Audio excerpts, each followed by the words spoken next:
Hi, I'm Dr. Veneman from the University of Houston, Victoria, and I found that students have some challenge when it comes to understanding how action potentials work.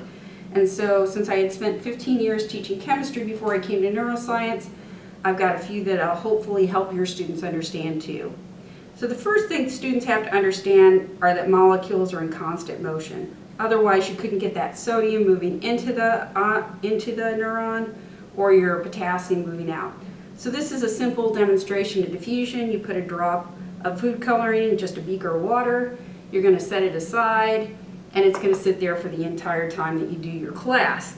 They'll see that the water actually has movement. It will bounce into that dye, and the dye will spread. So since you can't see the molecules of water inside that beaker, I have some little bitty balls and a bigger ball, like the dye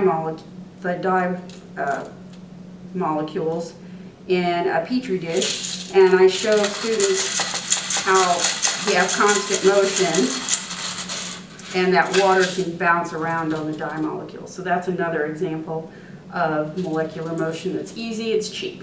Okay, so in order for molecules to move again, you just have to have that passive diffusion, molecular motion. From the dollar store, well, it used to be a dime store, I have these little antennae. I put those on my head. I keep those on my head basically for the entire class, and that's another way for students to recognize, hey, things are in constant motion, and besides, they like the fact that a teacher looks like an idiot. So, in order for those molecules to move, in the case of action potential ions to move, they have to have a medium in which to move, and in the body that's going to be water. But water itself is not going to cause any kind of electrical activity.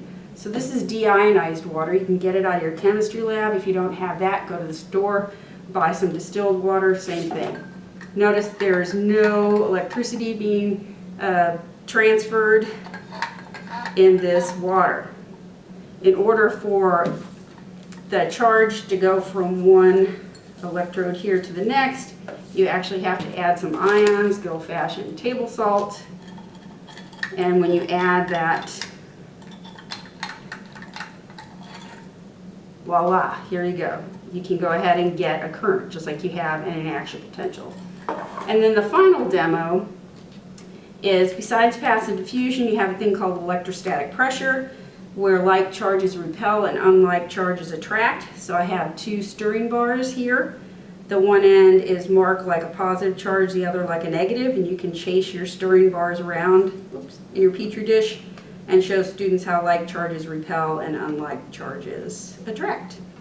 So all of these demos, I did a little Likert scale, and students supported the fact that they were either very helpful or helpful at a range of about 90 to 95%. Hope that helps your students.